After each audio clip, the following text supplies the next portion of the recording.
All right. Thank you, Terry. Welcome, everyone. My name is Ben Premack. I'm a board member of IGDA Seattle. For those of you who aren't familiar with us, IGDA is the world's largest nonprofit membership organization serving all individuals who create games.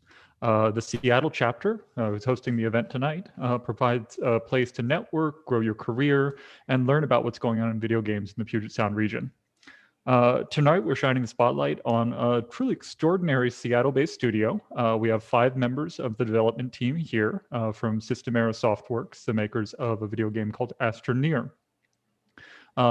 We've asked them to bring a really nice cross-disciplinary slice of their team over, and they delivered in spades. And they are graciously sharing their Thursday evening with us. We'll chat with them about their game, their studio, their day-to-day experiences. I'll also keep an eye on the Twitch chat throughout tonight's event to pass your questions on to our moderators, to our moderator, Bilgem. So feel free to please join our discussion.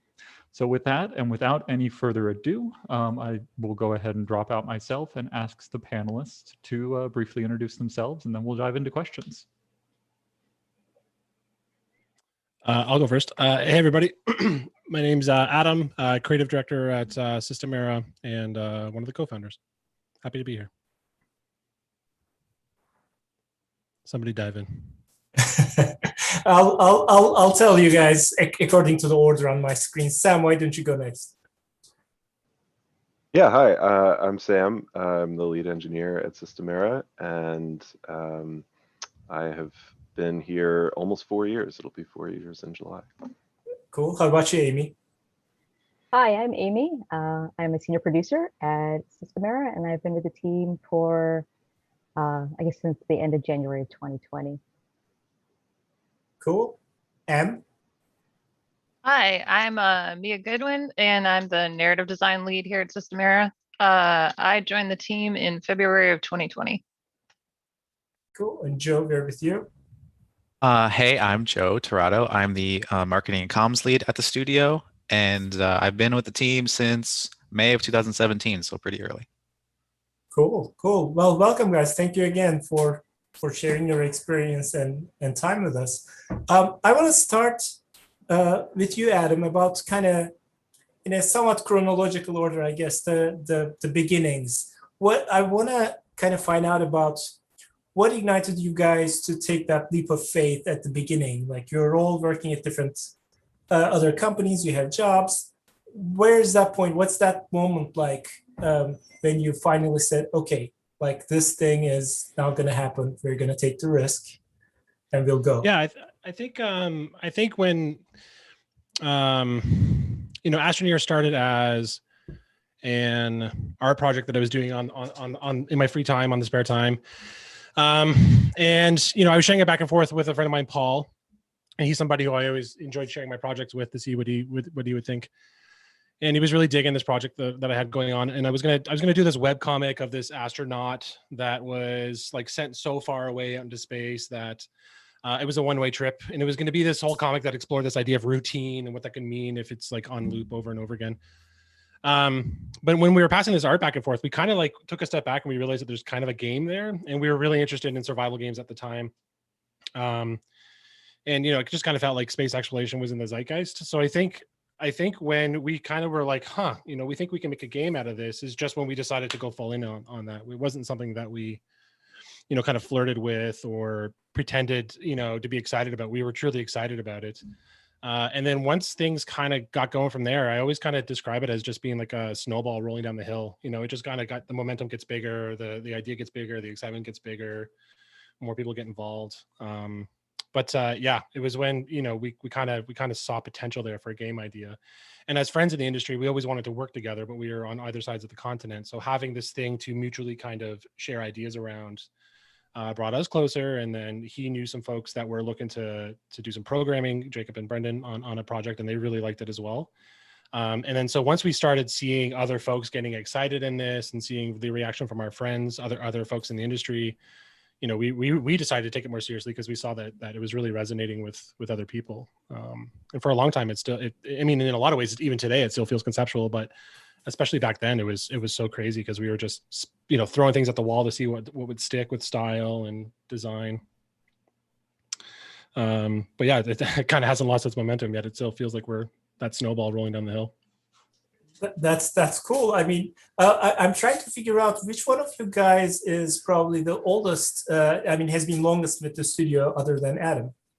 Is it you, Joe, or Sam? I think it's me. I think I was, I was like the 10th employee that got hired. And Joe Joe- predates me by about 3 months, I think. Oh, cool. Okay, so when you guys came in then into the story, was the early release already out by then? I'm guessing so, right? You scaled up after that. Okay, but you kind of still witnessed the growth of the game as well from a fairly early point on. My question is, was there a kind of cool milestone, a turning point during development where you kind of felt, okay, like this game is now converging to release? Like before that, maybe it was like, oh my gosh, there are still some risks, but now this is kind of gonna ship and this is happening. Do you remember any point like that? Mine maybe is earlier than Sam's. When I first joined the team, I was part of the first all hands that we had, and it was like that same month or something. And before that point, it was definitely like the team kind of going, oh, we got a lot of things going on. We maybe have more players than we expected. We've said a lot of things that maybe we have to like cash in on now. And so my first week, I sat down with the team, and there was this almost like reset button that got pressed where it was like, okay, we have all these ideas, we've said all these things, but here's what we're actually going to focus on. Here's the walls around the sandbox and like figuring that part out. And I think it was a really smart move that early to just be like, all right, we're not a 4-person team anymore. We have to get to the final product, and here's how long it's going to take, and here's the things that need to be true before that point.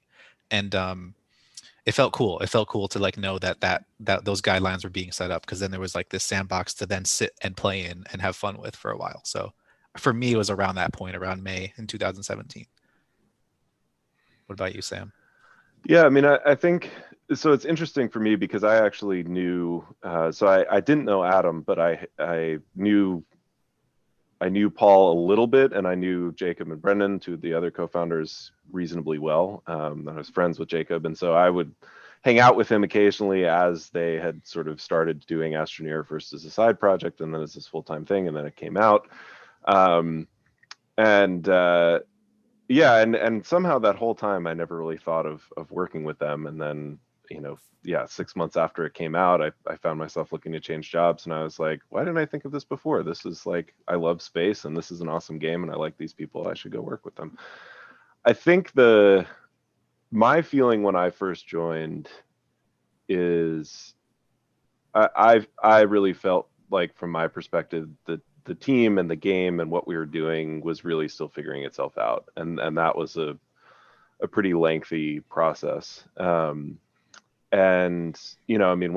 I joined, we didn't really have a lead structure. We were much more of a flat company, and so figuring out how do we want to work together, who are the people that we wanted to did we want to have explicit lead positions, all that sort of stuff. And then also we redid a lot of portions of the game. One of the first things I did after I joined was redoing the way that the research system worked in Astroneer from early access to what it is now. We totally redid base building. We added all of this other stuff. We totally redid our procedural terrain system. So I think, to me, there's kind of two milestones that stand out. One is the 1.0 launch, which is when we flipped the switch over to the new terrain system, which was a big deal and a super long time coming. Might be interesting to get Adam's perspective on that, because he was the one that put all the new planets together and everything. And then right after we shipped, on the engineering side at least, the biggest thing was performance really wasn't where it needed to be, especially on Xbox. And a couple of months before we shipped 1.0, we had hired our principal engine programmer, who's then spent a lot of time and effort fixing a lot of those problems, educating the team. And I think there was another point, maybe, I think it was last end of June, early July, we shipped our an update that included our automation system and our in-game store for cosmetics. And I think that was kind of the point where I also really felt like, and we shipped dedicated servers last spring too. And so I think that like 1.0 was sort of, okay, we kind of know what the game is now. We kind of know how we want to work. And then I felt like last summer was like, okay, now we've really kind of hit the quality bar that we've been working towards. So I think those were the two biggest milestones from my perspective. Very cool. That kind of ties into another question I had for Em.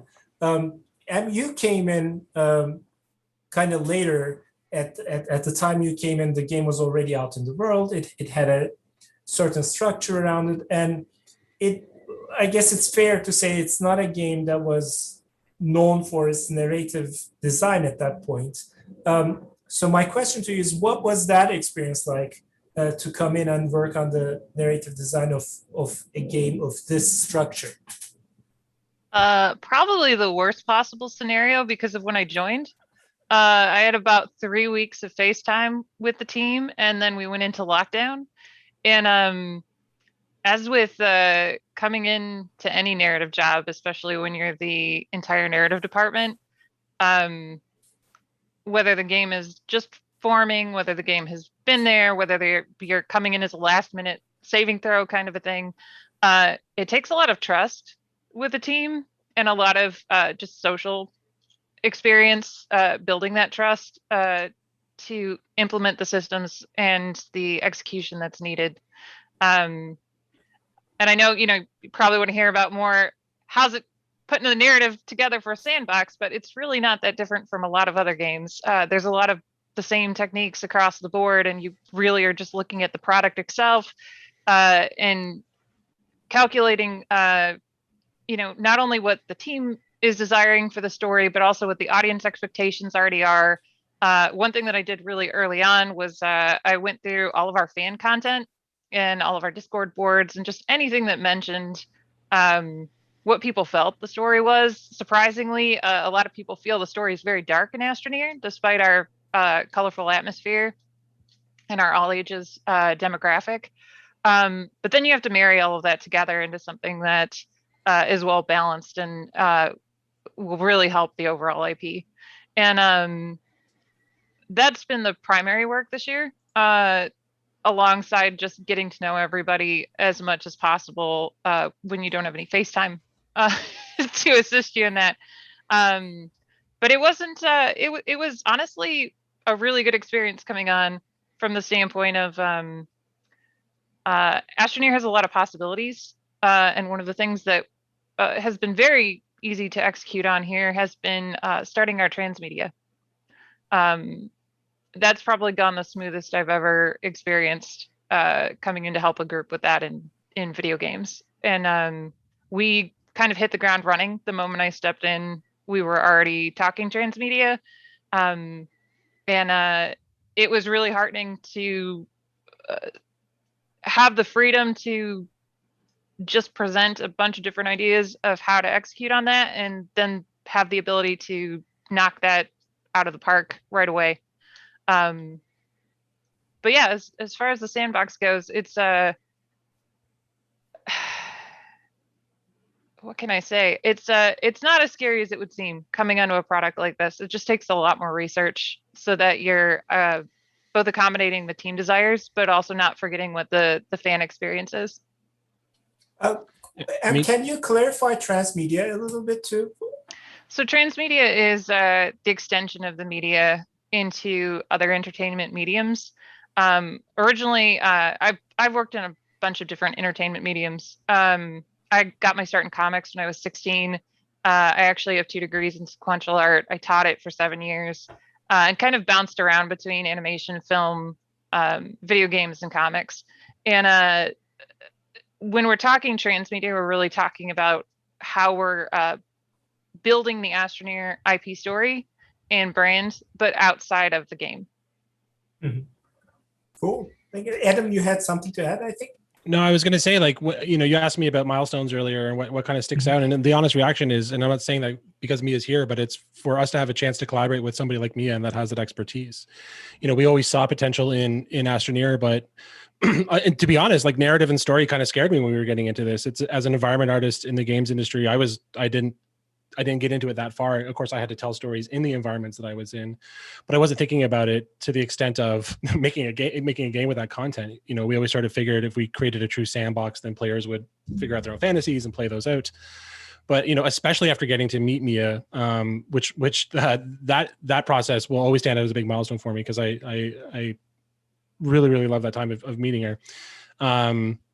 Is getting to collaborate with somebody like that on our team, building this kind of game that we want to make, and these kind of games that we want to make going forward. And I'm really proud that as a company we have such a rounded team now. Making sandbox games now with a heavy narrative focus, with obviously somebody that cares so much about it and kicks ass at it. That's cool. One of the things this actually reminds me is so. As a studio, I mean, every studio, every company struggles with this problem of having to ship something, and also like in the short term having to ship something, and also not burning out your entire team. And somewhat naturally, the companies that are in their early years probably struggle with this more because the shipping is more urgent for them, and team sizes are again more limited. Therefore, kind of this collision happens even more. So from a production point of view, Aimee, my next question to you is like, how do you find dealing with this in the System Era context? What are some of the challenges that you have witnessed? And by the way, I have to add here for our viewers, there's a really nice documentary that NoClip made about the making of Astroneer with you guys that I strongly recommend our viewers to watch as well. And one of the producers there, Veronica, also calls out this issue. So I'm really, as a fan of that documentary, I'm really interested in kind of 2 years later from that documentary, what you have to say about that, Aimee. Yeah, I think that one of the biggest challenge that we find is that we have lots and lots of great ideas, and our team is super excited about doing every single idea that they want to do, and they're super optimistic about how much work they can take on and accomplish. But one of the things that the producer team and leadership and the team in general agreed on is that we definitely did not want to fall into the trap of taking too much on and then burning out, doing long hours, doing the slog, and then losing that enthusiasm for what we're doing, sort of losing the goals of continuing to enjoy what we do, love the game. And so what we decided was that we were going to try to look at the different features and the things and the content that we wanted to put in the game on a regular basis, set our own dates, but maintain a presence so that our players can rely that we'll be doing something new and fun for the team. And then when we make those lists and decisions about, hey, we have these really fun and new ideas, then production sits down and we ask the really hard questions. How long do you think this might take? And ask the team to really be honest with themselves about how much work they can accomplish. And then the production team does what we do, which is we start putting all that together and trying to figure out. And then we put together, like any other video game, or a schedule, but it's a very short schedule, unlike an 18-month schedule. And so we really try to make sure that we're staying true to that idea of we don't want to work long hours, we don't want to do overtime. But we still want to do quality. We still want to maintain all of the true values of Astroneer and make sure they get out. And I think we've been pretty good about that. We have run into a few updates where we got into the middle of them where we realized, oh, we may have bitten off more than we can chew, or we uncover things that we didn't know. And then we were able to pivot because with a small team, Transparency is super key on our team, and nothing was a surprise as we got through production. And so through the production cycle, the entire team was aware of what was happening, and we all agreed, oh, we need to pivot. Let's do something different, or let's divide it up and we can, cut it off here, ship it. It will be a complete feature, but then the new fun things that we wanted to do to make it even a better feature, we'll do in the next update. Very cool. That actually brings it, like you mentioned, how important it is for you guys to regularly and reliably add new content to the community as kind of gaining that trust, which brings me to the entire community concept here, because you guys have a kind of extraordinary engagement with your community. You have a strong community. You always had a strong community from even way before early access. So there must be some challenges and unique opportunities there. But I want to start that discussion with you, Adam, maybe because you are the only one from that time, from before early access. When you look back at it, that first day success that you guys weren't maybe expecting to be as big. With the benefit of hindsight, what are some of the factors you think really contributed to that early access release success in terms of your community engagement? Like, what did you guys do to achieve that?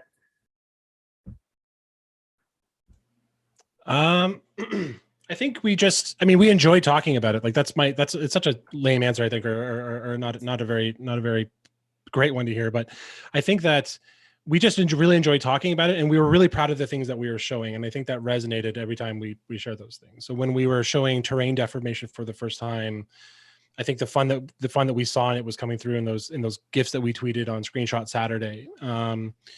And we had an opportunity where we were developers in the industry already, and we had a chance to talk with other folks to get, we didn't know like what a release window to look for. We were never involved in those things. We got to really kind of hear from other folks that were in this space, that were excited about what we were doing, and get their advice on that. And I think, like I said earlier, space exploration, planetary exploration, I kind of felt like it was already in the zeitgeist. So we felt like we were kind of participating in that action that topic was seeing.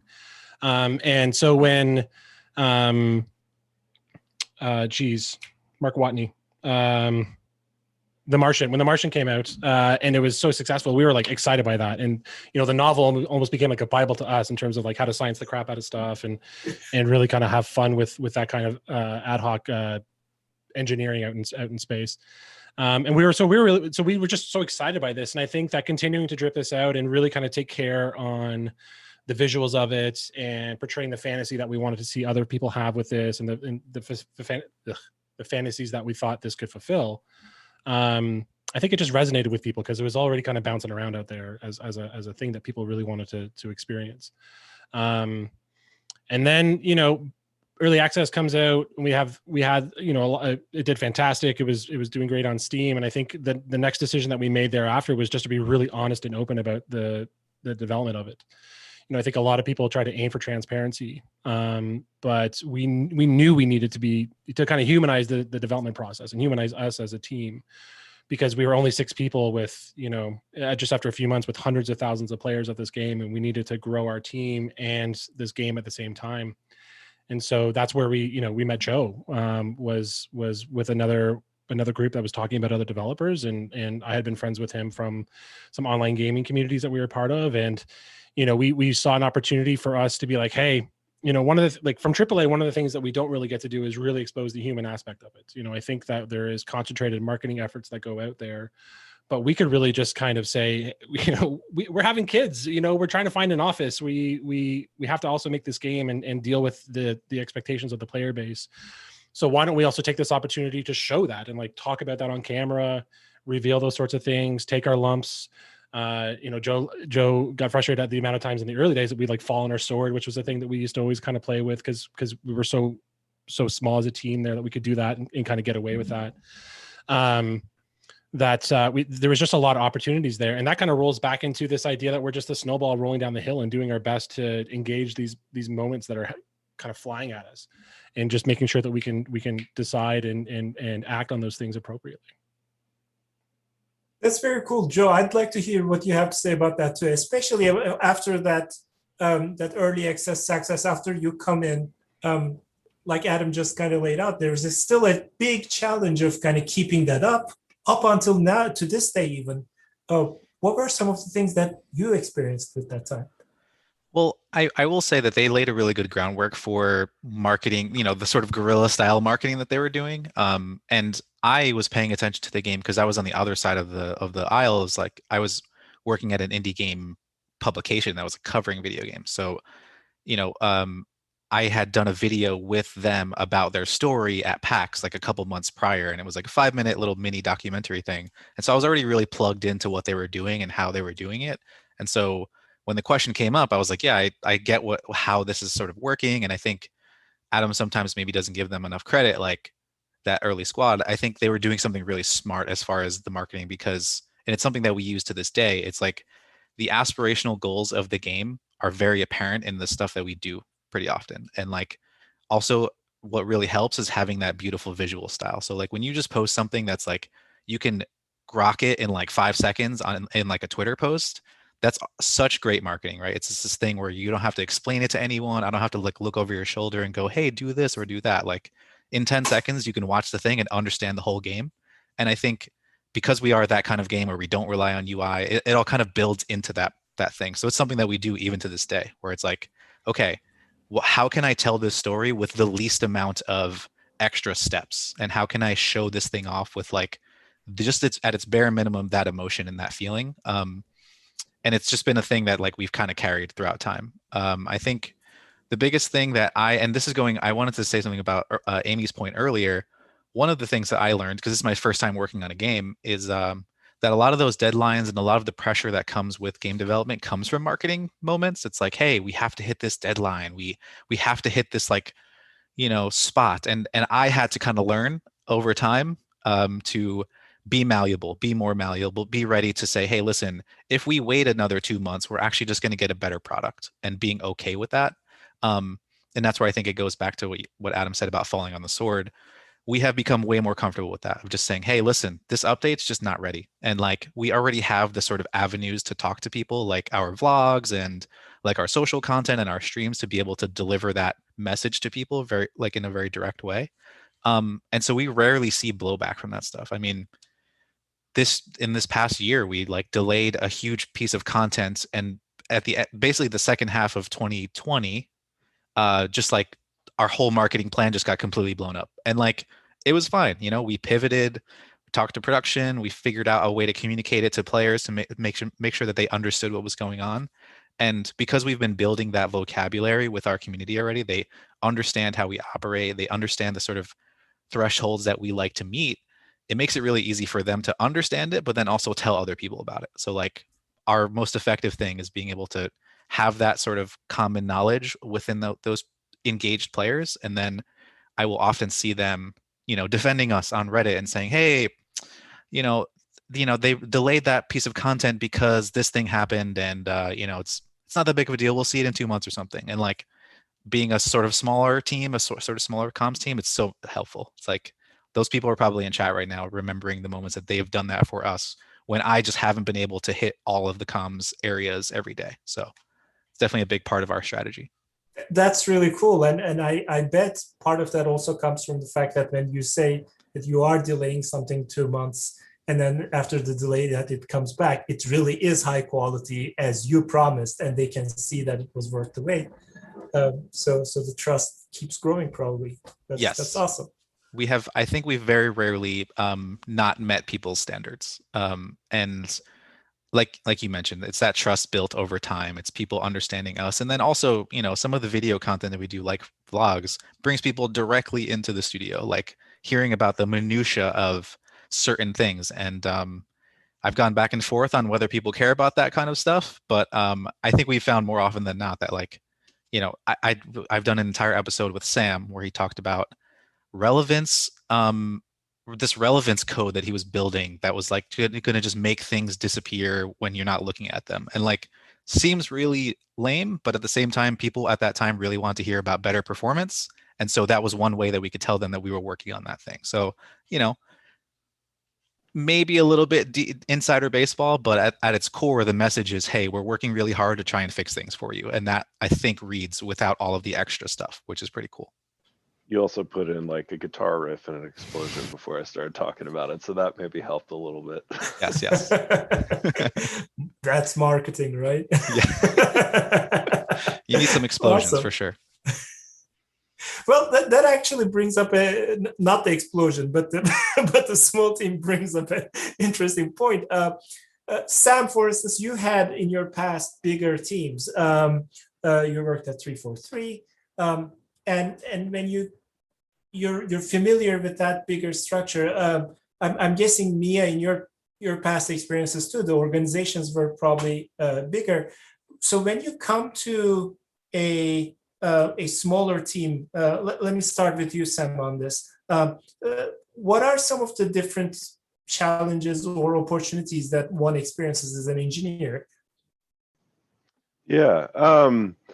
Well, so I mean, I think that there are, you know, I mean, it's interesting because there are, I guess it's sort of a mix. There are a lot of folks on the team who come from AAA experience. We also have several folks who primarily have experience at much smaller groups. And so I think there's a lot of just like human stuff that no matter what discipline you are, you know, the team kind of has to figure out, right? I mean, I think that like our general team structure and how do we make decisions and do we have, you know, what kind of leadership positions do we have? I think, you know, I kind of alluded to that earlier. I mean, that was a huge process for us to figure out. It took a couple of years. You know, we tried some things that didn't work. We found some things that did work, I think.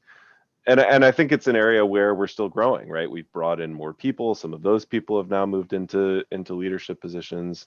So it, you know, I think there's that, and that's a lot. That's a lot more sort of close to everyone when you're small than it is when you're big, right? You work at a big giant studio. What's going on with studio leadership often is, you know, 3-4 people removed from you. Or if you're in studio leadership, then, you know, you might be 3-4 levels removed from people who are actually doing the work. And so we're all a lot closer to each other and we're all a lot closer to the work, which means that we all also participate in how it is that we want to do things in a real and meaningful way. And, you know, of course, we're not perfect, but one of the reasons that I really like this team is that I think we're really committed to getting better all the time at that, which is something that I'm really passionate about and interested in. And so working with people that are also really committed to that is super important. Purely on the engineering side, you have to do everything. And I find that to be really cool, right? I think, you know, I was just talking with an engineer on our team. He had sent me a talk that someone from the Sea of Thieves team had done about their cloud system. And, you know, he said he has a friend there and had asked his friend about it. And like they had a couple of people spend like 2 years just on clouds. And you can do that when you're a big team, right? You can have people who are just like, I'm just going to do this one thing. And like Sea of Thieves clouds are awesome, right? Like it's super cool. There's nothing wrong with that. But when you have a much smaller team, like, yeah, we probably can't have one person just do clouds for 2 years, right? We have 8, 9, whatever. What is it? What are we at now? 10 or so people on the engineering team. Like we can't just have, like, with the amount of stuff we want to put in the game, we can't do that. And so, so you have to do a little bit of everything, right? But the flip side of that is that you get to experience a lot of different things, right? Maybe you do get to work on a graphical feature. You have to know networking. You have to know performance. You have to, you know, I mean, I spent a bunch of time helping get us through certification on PlayStation by integrating all of their platform features. That was something I'd never done before. That was a new platform for me. I won't always say that it was fun, but it was interesting. It was a good experience. I know a lot more now about that. And so that to me is really cool. I'm you know, certainly at this point in my career, but I think in general, I'm much less interested in being on a team where I only get to work on one sort of small slice of code doing a very specific thing. And I think we have a lot of people on the team who feel the same. And so being on a small team, you have to be up to the challenge because you're going to have to get out of your comfort zone and learn things that you don't already know. But you're going to get to see a lot of variety in what you do, which is really cool. Very cool. How about you, Mia? You came in. You mentioned how you had to come in right before COVID, and then you're the entire narrative department. You're your own department that is kind of remote. Like your whole experience in the company has been remote. What were some of the, I guess, challenges related to that scale, as well as I'm really wondering, like, are you doing anything to prepare for like eventually getting face to face with these people that have been a bunch of screens on your monitor, until now? How are you prepping for the face to face time that's hopefully coming for all of us soon? I'm a little horrified by it. I'm probably the least excited to go back to the studio out of everyone, and not because I don't want to see everybody. I mean, I've definitely made friends at the studio, and I'm like, oh yeah, no, I want to have coffee with you. I want to talk about the stuff in person because it's great. And then the other side of it is, it's been a very different experience getting to know everybody, and I'm going to be a little self-depreciating here. I feel like when we get back to the studio, I'm just going to have to rip the Band-Aid off with some of the narrative stuff. Just dive right back in. My experience is actually the opposite. Coming from several large studios, and being the only person in the narrative department at both studios, I was used to doing a lot of different work, just because you were into everything. Sometimes you're working across multiple games. So I was doing cinematic direction and vocal direction and storyboarding and animatics and internal kind of hype stuff and external hype stuff, and writing, copy editing, narrative design, the whole shebang. But here actually, I've been staying pretty much in my lane. And the flip side of that is, without having to do all of that other work, it's really given me a lot of time to focus on transmedia and just super plan that out instead of having to juggle that on top of everything else. But yeah, the pandemic is joining during the pandemic and trying to do narrative is a very strange thing, because just trying to integrate narrative into any team when it hasn't been a primary system before is always very difficult, and it's a situation where you're feeling each other out. I feel like we've made good connections over the past year and a half, but it is a very different experience working in person. It's a little bit more like working contract right now, and just kind of like jumping in and starting contract than being in studio. So I'm excited to go back to the studio, but I'm also horrified by it. That's cool. But I should say, working with a small team though is great, because it's very easy to get stuff done. Like we said before, this has been the best experience for doing transmedia. I was actually shocked in the beginning, just because I'm used to having a lot more roadblocks in the way to getting that out, or having to go through multiple layers of approval before you can even take a small action. Where in this case, it was just like, sure, what do you need? Let's go. And that was super exciting. So really appreciate that. Very cool. So I'm checking the time, and there is a question that I want to get to, hear your answers, all five of you. So I'm gonna put that in first, and then depending on how much time we have, we'll get to more questions. But so kind of looking, I want to end on a again positive note here. All of this has been positive, but especially like I want to hear what keeps you guys going, like day after day. Like what are some of the things that keep you excited, motivated? It could be about the company, it could be about the team, it could be about the game itself. And of course, feel free to not mention any like future projects and stuff. But like in terms of your day-to-day excitement, what are there things that you can share? Adam, why don't we start with you? Sure. This is actually something that I just came to realize within the last few months, like during this pandemic. And I think it's a thing I always knew, but to have consciously on my mind. And it's something I'm really excited by, which is that, System Era is still 100% independent. We are responsible to nobody but ourselves. And I've worked in games in 17 years, and I think that's the first time I can ever say that, that I work on a team where I'm only responsible to the group of individuals that I work with and our ideas that we want to do. In the industry, as long as I've been in, to feel as energized by it now, it has a lot to do with that. It has a lot to do with the only people that are going to determine our success and also even define our success is us, and we don't have to change that for anybody. I find that so empowering. And now that's, one of the things that we've done so well, we were very honest with ourselves, and we constantly talk about improving. And I think having this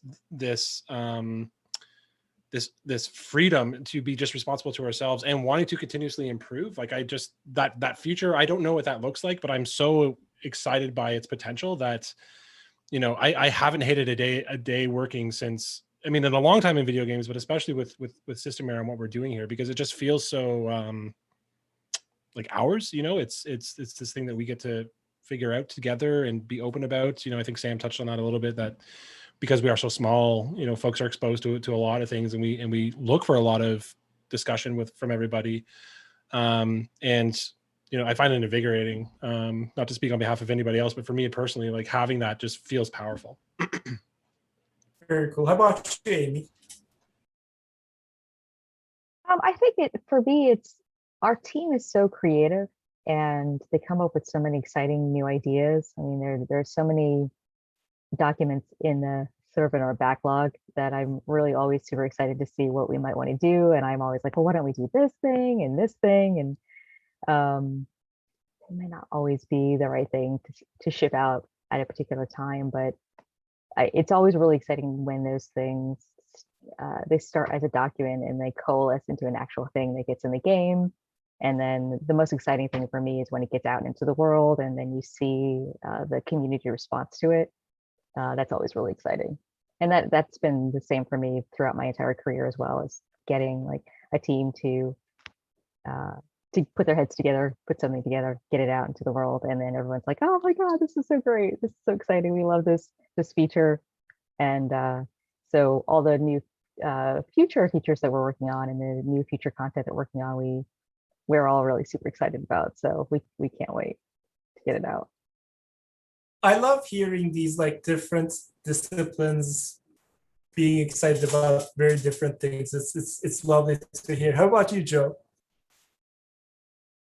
I'm in a completely different boat there. I agree with all of the other comments. I think one part of, also just shout out to Aimee. I think she's been really helpful with our growth as a art and / marketing team. Been so helpful, just putting thoughts together. I was a one-person team for a long time, and it was easy for me to just tell myself to do a thing and then go do it. And now at least there's some guidelines around that. That's been very helpful. So shout out to her. I think for me, this is maybe a little selfish, but I think it'll be, yeah, it's fine. I like telling stories. I like helping people tell their stories. I like advocating for people's for people. And before I worked here, I worked in media, so I did a lot of that. Documentaries, articles, magazines, stuff like that. And so I think it's really helpful in a place like this, where I get to tell this, I get to help create the story of the team and feel that genuine vibe and be in it and be able to absorb it all and then put it out in a way that people can feel that from us. And then I also get to do that in the other direction, which is the players and what they want and what they are looking for, and be able to tell their story to the team and get the things that they want there. So I find a lot of the thing that motivates me is being able to do that cross communication and do it in a way that is fun and interesting for everyone. I love that. It's some of the most fun moments I have on the team are being able to do that for people who maybe don't feel like they can do that for themselves. I always tell the story about Gene, who just happens to be my desk mate, and he will be the first person to be no one wants to hear what I have to say, or I'm not fun or whatever. And he's now one of the most asked about people on the team as far as hearing about what he's doing and what the stuff he's working on and things like that. and I just love that aspect of being able to like tell people's stories in a way that maybe they can't, or they wouldn't feel like they could on their own. So that's what motivates me most days. No, I get it. It sounds like you're like finding treasure and pointing it to the rest of the world, almost. That's Yes. cool. How about you, Sam?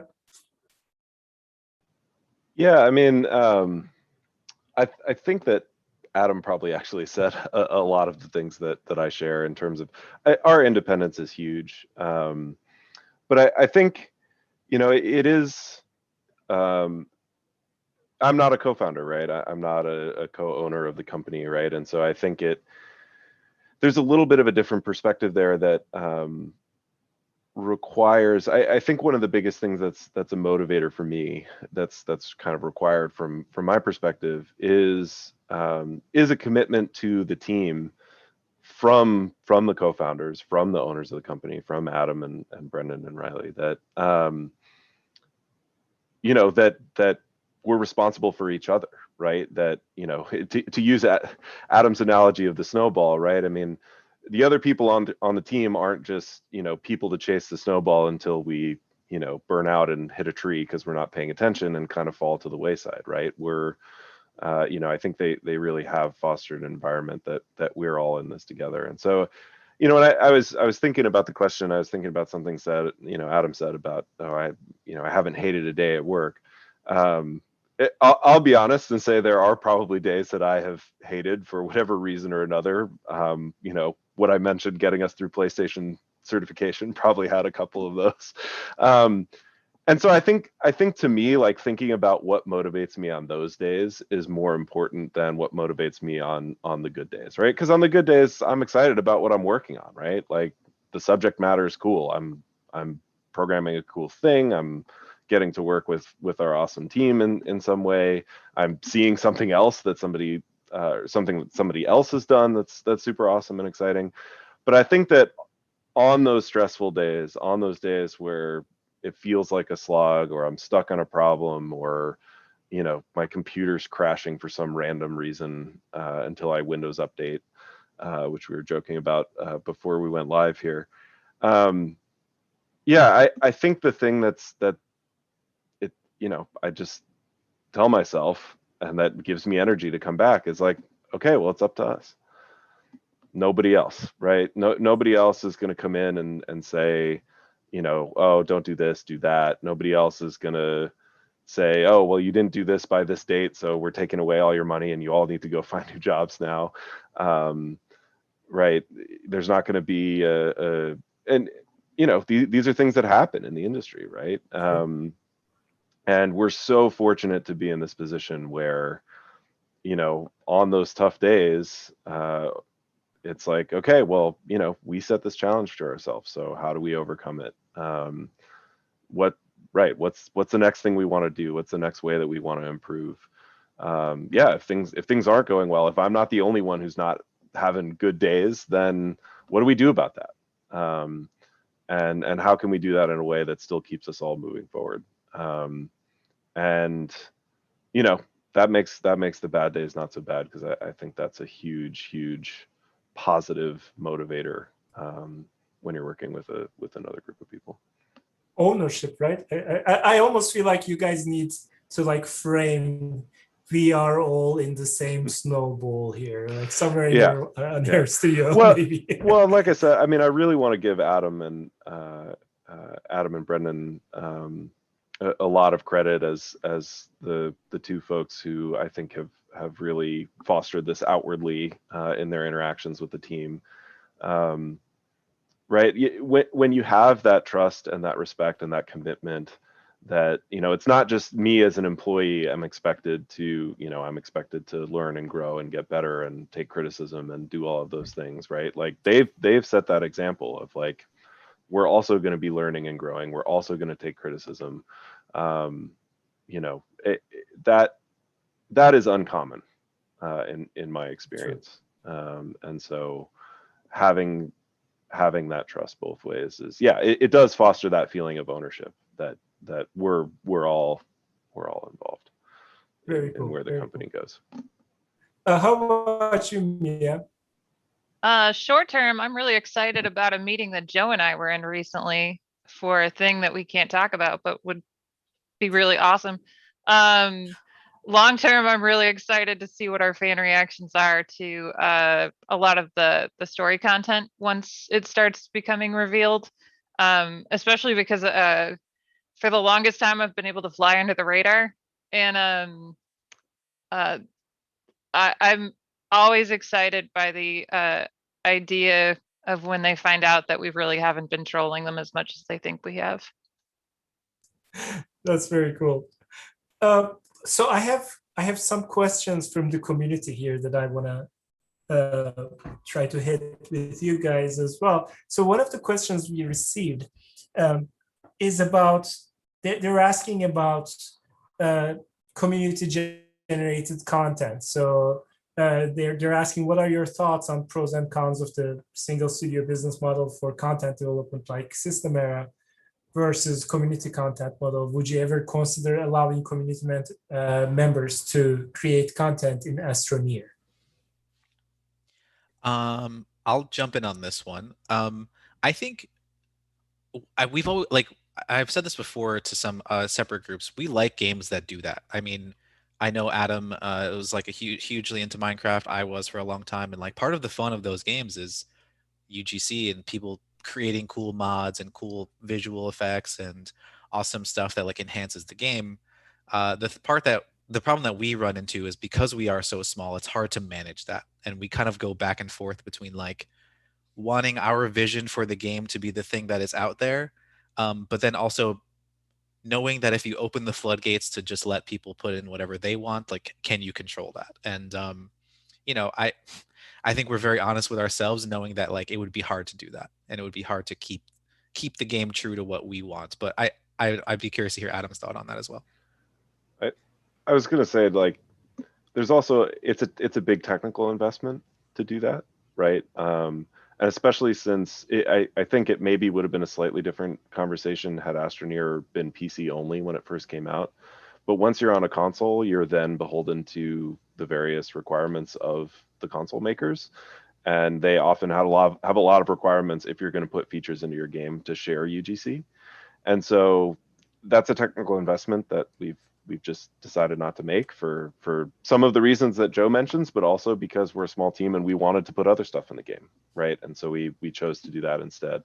And so I think that, like, yeah, before Adam jumps into the creative part, I think another thing that's really important to remember is that if we were to do stuff like that, it would be a significant shift in how we've invested our technical resources, and you know, that would come with big trade-offs for what else is going into the game.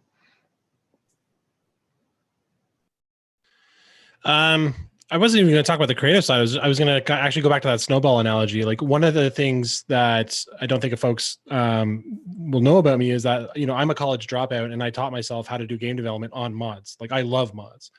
I used to help run a website called Polycount, and we help bring user-generated content to Team Fortress 2 and Dota. And like, I used to have a very big passion for that kind of content, and it is near and dear to me. But going back to that snowball analogy, when that thing started rolling down the hill, unfortunately, mods was just not in the snow at all. Like, it was not part of that growth there. You know, when the game launched in early access, there were 6 of us, and all 6 of us were shooting from the hip. Like, we all had similar goals in mind with the kind of game and experience we wanted to build, but we didn't have a plan. You know, we just were like getting stuff in, rolling stuff up, putting it in the game. And so mods was the thing that we were always, yes, we're interested in those things, but it never gained traction with us to want to go and put it in the game, because we knew we were putting the tracks in front of the train as it was going, and we really wanted to make sure that we could at least fulfill the vision fulfill the fantasy of this game that we were trying to build before we even opened it up to mods. And then once we were, as a company, mature enough to really kind of think about those things, as Sam was saying, we had so many other areas that we needed to make bets on with our product and the experiences that we wanted to have, that at our size, again, mods just didn't have a chance, and that kind of content to be there. That said, that's why we put a lot, you know, we put the creative update out, the creative mode update out, because we still wanted to have a way for players to engage with the game creatively. Now, that's not the same. I know that's not the same as like creating art and putting content in the game itself, but we still wanted to have a product that people express themselves inside of it. And maybe one thing to add to this that's a cautionary tale for other game developers or something, right? It's something that I think we've gotten really good at is just deciding on that and sticking to our guns on it. I think sometimes when you're doing early access or when you're building something, you hear people talking about something, or you hear them responding to you see them responding to your tweets, or they're in your Discord and they're saying, you should do this will make you a lot of money. And like, totally, I think, user generated content for a lot of companies does make them a lot of money. It creates this whole ecosystem of like content creators being able to do what they want, but like, it just wasn't in the cards for us. And we just decided that and stuck to our guns on that, and didn't allow ourselves to get distracted from that idea, which would have caused so many knock-on effects. Like maybe we wouldn't have done as good as last year or the year before because we were focused on trying to chase this thing that maybe we weren't even committed to ourselves. And so, cautionary / like tip idea thing is like,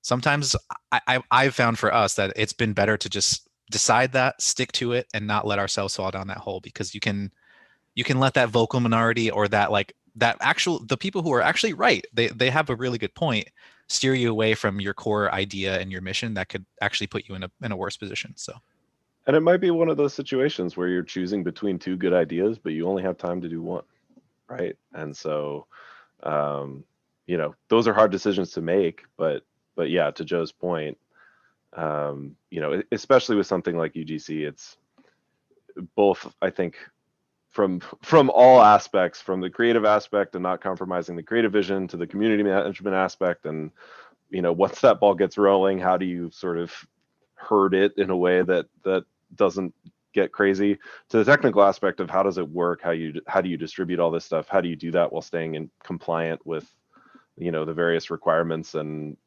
even outside of console stuff, if we want to remain all ages friendly and all of that stuff.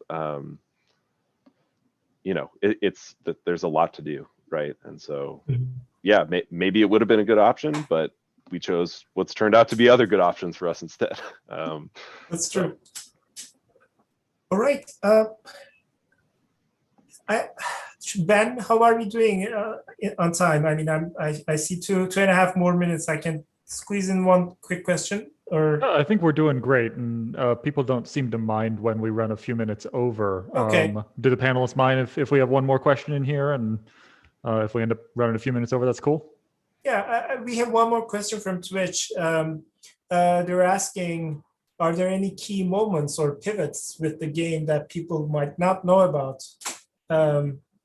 Like one example they can think of is removing the food idea in pre-alpha and the hats, for instance. Are there things like that you guys can share?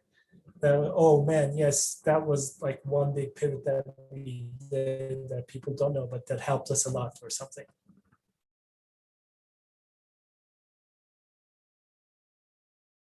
One thing that comes to mind that maybe we should have pivoted on is the zebra balls being in the game, and I think I'm going to get blasted for saying that.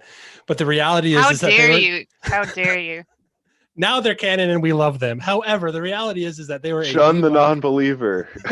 Shun the non-believer. Lord Zebra is canon. Oh my God. Oh, Spencer's losing his mind. Oh no. Okay. Not like I wouldn't go back and do it now because it's come out great. However, those were put in the game as a debug tool for me to just mess around with terrain on and like roll this physics sphere down the thing. And I believe it was Jacob put some really quick materials on it that looked like a zebra, and it made it so that we could follow it really nicely.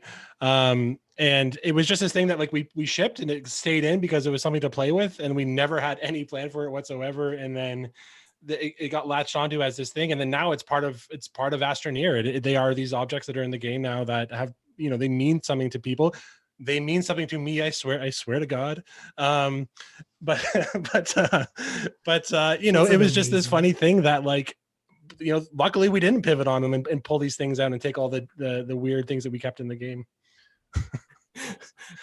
I guess we could argue that is kind of community generated content, like community added the meaning to it, right? They definitely did. And we have embraced it fully. And, it's now become part of how our community operates. I mean, you see them in chat right now, kind of. There's different kinds of them now, and then people have different allegiances to different ones, and then they fight amongst themselves. And so, like, hey, you know what? Fine, let's just lean into it. It's now a thing. Let's embrace it. I don't, curious. but in terms of like things that we pivoted on, and like if there's like regret or like things that we can reveal, like I think, I mean, I'm going to say this, and then really everybody else should answer this question. But to me, I think we always ship the right thing. So I don't know if we have regrets about those things coming out, or when they come out, or whether or not they get pushed off the table, because ultimately we end up shipping what we feel at the time is best for the game. But that's why it's really hard for me personally to think of something right now. I can't think of a huge pivot in terms of the content of the game, of like something, I think we've discovered, of course, we've iterated on things, we've discovered cool ideas after we started working on stuff, the kind of normal thing. I'm curious, I know I think to me, the thing that we've evolved most around and had some big pivots around is like the team structure and our process. I mean, like I said, when I joined, it was sort of totally flat. There weren't any leads. We now, have a bit more of a hierarchical structure. Maybe Aimee can talk about the process side a little bit, because she just gave a presentation a few weeks ago about sort of the latest iteration of our process. So I feel like, yeah, a lot of the big changes at the studio haven't been seen because they actually have nothing to do with the game. I think maybe players see them as smoother updates at a higher quality, like Joe talked about earlier. That's a lot, due to things behind the scenes. Yeah, it's a lot of behind the scenes stuff. I mean, I think that in terms of process, one of the challenges of a studio like System Era is that, like I think Sam said earlier, there are members of the team that came from AAA. I came from AAA. And then we have members of the team that come from small indie studios where there are like 10 people. And those are two very different processes and timelines. And trying to get that team to come on board and sort of absorb a new process that's maybe an amalgam of both of those kinds of processes in order to move an entire team forward in the same way, they took a little bit of time. And when a studio grows from 6 people to 10 people to 15 people very rapidly, and then in a short amount of time from I think 2019 to 2020 it doubled in size, and even though it's 15 to 30 people, that is a very different way how people communicate, how they make decisions, how rapidly they make decisions, who makes the decisions. And then you put the layer of, and now we have 35 people and goodbye, we're all going to be working from home now, but we still want to maintain a regular cadence of an update, keep our players engaged, continue to do quality updates. And so when I started with the team, I sat back and kind of observed to see if there were any improvements to our process that would help us be more efficient, make decisions quicker, but like keep our eyes on the ball, keep everybody together. And we've grown a lot. And I think we started out with one way, we worked through some of those updates, some of those process changes, dropped things that didn't work for us, learned from that, and kept the process as a way of just guiding us. I like, and everybody laughs at this, but I like using the tomato cage analogy of, it's just something, it's a little bit of structure to give us a foundation to grow and to expand in the organic way that we want to.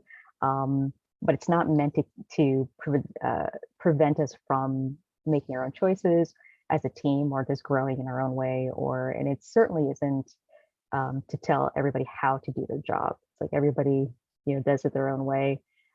We're very successful in letting them do that, but just helping us a little step up. So I was just about to ask, actually, that going from 15 to 30 and still managing to keep the feeling of that ownership that Sam mentioned, that small team kind of, hey, all of us own this. We have to be willing to do everything kind of a mentality, even through that transition from 15 to 30 isn't straightforward. Yeah. And you kind of answered how you managed to also still keep that. Yeah, I mean, one of the biggest things that we continue to drive at our studio is everybody has an opportunity to provide feedback. Everybody has an opportunity to provide their opinions or thoughts about what they want to do. Anybody in the studio can provide like a feature idea that they want to do. Not everybody may want to take that opportunity, but we've always been, look, please give us feedback, anybody, about everything. And we've been working as a production team and as a leadership team to provide channels for that, to make sure that we address that. We've had people say that we've had feedback on certain things, but then we never heard back about what happened with that. And so we're like, oh, okay, yes. So let's start working on that. And so we use various tools in order to do that. And we try to respond as much as possible to feedback like that, to say like, yeah, okay, that makes sense. We may not always agree, but we definitely want to make sure the team feels heard, and that they have the opportunity and the chance to say like, yeah, I participate and I'm part of this team. And so I'm a valued member of this team, and my efforts pay dividends. And so I think that that's one way to bring everybody in, to make them feel, and to continue to make them feel that, like we are all in it together. And I think especially when we doubled, but even before that, one of the biggest challenges there, right, is who makes the decisions, right? Like you have all this feedback, you have all these ideas, you have everybody participating. You still need to have some way of, within that helps everybody feel that ownership, but also provides clear direction forwards. Otherwise, if you have people who disagree, you just discuss forever. And there have been times where we have discussed seemingly forever, and I've been as guilty of that as anyone else. And so I think, part of that is, how do we figure out a way where everybody feels like they own a piece of this vision and they understand what their role is within that, and they have ownership over that role. And we've set up those roles such that they fit together in a way that the team can move. Because I think there have been times where we've been a bit paralyzed by not having that. And we've done a lot of work to get better at that. And I think it's shown. And one thing to add there that I think maybe is a bit, I don't want to sound like, I'm bragging or anything, but one thing that has really helped, honestly, has just been the financial side of that too. Like we have profit sharing at the studio, and that is an important thing, I think, for a lot of people to feel like their ownership over the thing, and that when the thing does successful, we all benefit from that. And like, I often will see people talking online about how they're frustrated about how companies operate, but like, Adam and the core team put their money where their mouth is and said like, all right, hey, listen, we're just going to offer this as a thing. And outside of your compensation, just to make sure that you understand that like you will see the benefits from the success and from your hard work. And that's like, I think it's a huge thing. I think it's, and I hope it happens more. I hope more people open that up for their employees, because I think it's huge. So turns ownership into quite literal, right? yes, it's not you're not just seeing the quarterly report and going, oh, that's cool. You're seeing it and going, oh, this is great for me too. This is awesome. And the hard work that I did, I'm feeling that benefit, which is, yeah, it's awesome. Very cool. Very cool, guys. Thank you. Thank all of you for taking the time and sharing these stories and these perspectives with us. Ben, I'm going to leave it to you to kind of close up. But before I do, I just want to personally thank you all for so graciously sharing your experience with us. And I hope it was as fun for you as it was for me. Yeah, thank you so much. This was great. This was awesome. Thank you very much. Yeah, it's really been a pleasure. Thanks for having us. Yeah, thanks for having us.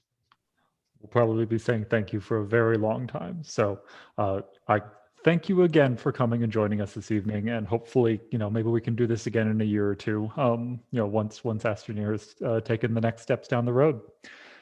So I've just got a couple of things to say to kind of wrap this panel up, let everyone know about the events that we've got upcoming, and about more that you can do with our chapter of IGDA, and that to encourage everyone to please join the IGDA, and when you do so, to nominate the Seattle chapter as your primary chapter, because that gives us the resources from the national organization that allows us to put on events like this. And then especially as we're getting back into doing in-person events, the larger our membership numbers, the more we're able to provide to the community. And we're really trying to grow. We've got such a vibrant community here in Seattle, so many really cool studios doing stuff, and we really want to put on events that do a lot for everyone. So tonight's panel was kind of our inaugural studio highlights event. We're hoping that, we are planning in the fall, we're going to do another studio highlight in September, where it's actually going to be with Rec Room, and we'll be, fingers crossed, in their office. We'll have a similar sort of setup where it'll be 45 minutes to an hour of questions with audience Q&A. And then we're going to follow it up with a social and networking event. So it'll be an opportunity for everyone to get together, see what's going on in the VR space, and have a little bit more of an in-person thing where we can reconnect, after a very, very long time together. So other events that we have upcoming, and please come join our Discord and follow us on social media so you can see these as well, is on June 9th, we've got kind of a micro event that we're doing just on our Discord, which is 2 video game artists. One of our board members, Terrence Tolman, who's from Rec Room, and an artist from Ilphonic, actually my wife, Kira Premack, are going to be live and doing something that we're calling office hours, where it's just going to be kind of an informal opportunity. They'll be up for an hour, hour and a half, showing what they do and chatting about it with people. And anyone is welcome to come join. A few of us will be there to join in the conversation, and we'd love if you'd just come join us. And I believe we posted a link to the Discord in the Twitch chat, so follow that and come over and join us. And if anyone who's listening to this right now can repost that, I'd really appreciate it. Later on in June, we're going to be doing a West Coast IGDA Seattle event where we've reached out to the other IGDA chapters all along the western seaboard of North America, and we're going to be doing a big event. It's going to be all remote, or it'll be all on Zoom with breakout rooms, but we'll have an opportunity to get to know people from the rest of the country who are actively involved in video games. It's going to be a purely social networking event, opportunity to chat and make connections with people who are doing cool stuff all over the country, or at least all over the western part of the country. Then later in July, on July 17th, we're going to be hosting our very first in-person event again. We have reserved a picnic area at Magnuson Park. We'll be there for most of the day, from about 11 in the morning until 5 in the evening. We'll have hamburgers, we'll have hot dogs. We'll all be vaccinated. Please come if you're vaccinated. We'll celebrate with you when you come. And it'd be great to see everyone. We'll have a sign up available for that soon. So thanks again, everyone, audience and panelists, for joining us. Hope to see you all again soon, and really, really hope to see you again in person at some point soon. So have a great night.